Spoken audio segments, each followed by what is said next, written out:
Are you pushing through heavy lifts even though your joints feel worse each week and wondering if there's a smarter way to get the same gains without the wear and tear? Welcome to Dr. Mercola's Cellular Wisdom. Stay informed with quick, easy-to-listen summaries of our latest articles, perfect for when you're on the go. No reading required. Subscribe for free at mercola.com for the latest health insights. Hello, and welcome to Dr. Mercola's Cellular Wisdom. I'm Ethan Foster, and today we're looking at blood flow restriction training, how lighter loads with the right pressure strategy can match the muscle and strength outcomes you expect from heavy lifting with far less joint strain. I'm Alara Sky. Blood flow restriction, or BFR, uses cuffs on your upper arms or thighs to partially restrict venous return while allowing limited arterial inflow. That controlled bottleneck builds metabolites like lactate, triggering a powerful training signal at just 30% of your 1-rep max, instead of the usual 60% to 80%. Most protocols follow a 30-15-15-15 rep scheme with short rests, and target 40% to 80% of limb occlusion pressure. Firm, not painful. Here's the key finding from a randomized trial in Frontiers in Physiology. 45 resistance-trained men were assigned to high-intensity lifting at 70% 1-rep max, low-load BFR with fixed pressure, or low-load BFR with progressive pressure. Everyone trained bench press, triceps extension, and lat pull-down 3 times per week. All groups got stronger, but the pressure strategy changed the results. High intensity produced the biggest gains overall, yet progressive pressure BFR was close behind. Tricep strength rose 56.4% with heavy lifting and 40.4% with progressive BFR at just 30%, 1 RM. Fixed pressure BFR lagged. Those strength changes showed up in joint function too. Researchers measured peak torque in the shoulder and elbow. Heavy lifting improved relative peak torque by roughly 6.5% to 8.4%. Progressive pressure BFR also produced significant improvements across those joints, generally between 4.6% and 9.1%, while fixed pressure BFR barely moved the needle and missed several targets. With progressive pressure, you reached joint-level strength outcomes without the mechanical load. Muscle size followed the same pattern. Arm circumference increased 6.4% to 8.7% with heavy lifting and 3.7% to 6.1% with progressive BFR, with the largest changes in the contracted state. Muscle mass rose 22.6% in the heavy lifting right arm and 10.6% with progressive BFR. That confirms you can drive real hypertrophy at 1/3 of the load when pressure is progressed correctly. Fatigue responses help explain it. In the trial, progressive pressure BFR started at 90 millimeters of mercury and increased by 15 millimeters of mercury every 2 weeks, reaching 135 millimeters of mercury by week 8. Perceived exertion and neuromuscular fatigue matched the heavy lifting group despite the lighter weights. That added restriction amplifies hypoxia and metabolite buildup, supporting anabolic signals like mTOR activation and satellite cell activity.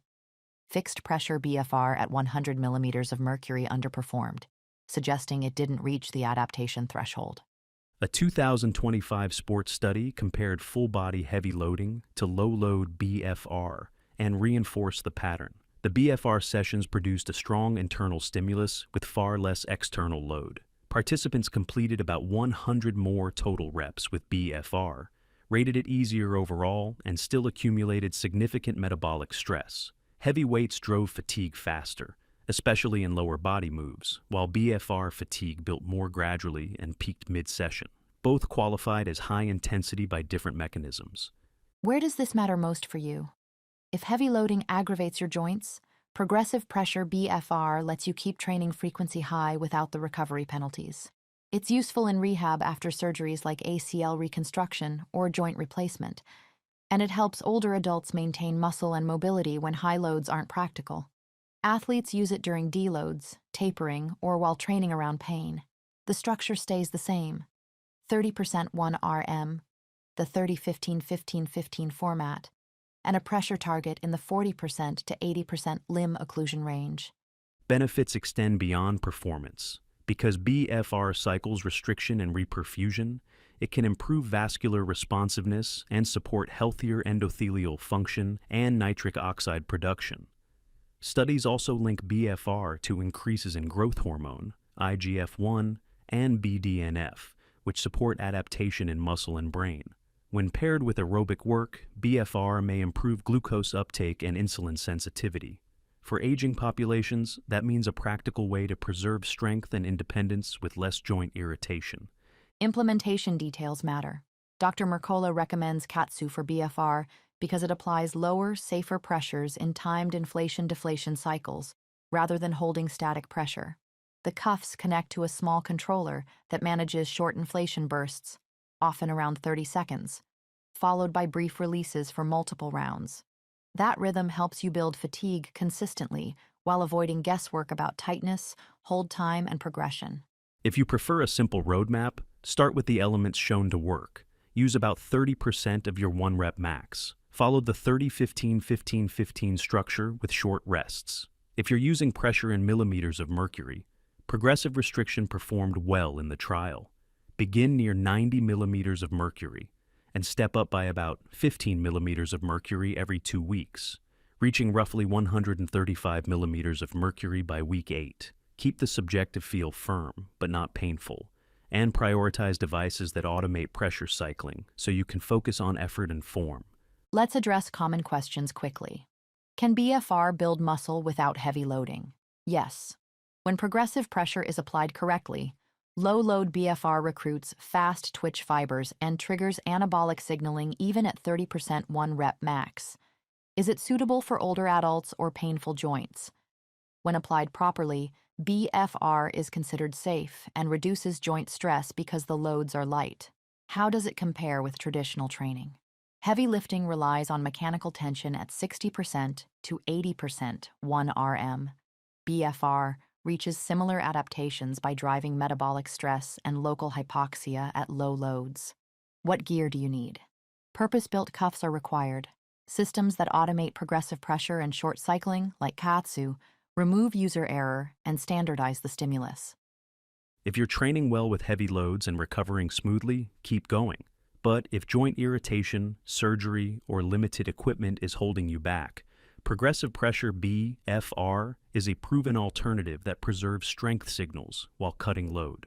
The research is consistent on one point: the pressure strategy, not just the bands, shapes the outcome. Here's your challenge. This week, replace one heavy session with a progressive pressure BFR workout at about 30% of your 1-rep max, using the 30-15-15-15 structure and aiming for firm, not painful, restriction in the 40% to 80% limb occlusion range. If you're using a device that quantifies pressure, start near 90 millimeters of mercury and step up in planned increments over the coming weeks, or choose an automated cycling system to standardize the stimulus. Thank you for watching Dr. Mercola's Cellular Wisdom. We'll see you on the next episode. Thanks for watching. Subscribe now and click the notification bell so you never miss an update. See you in the next video.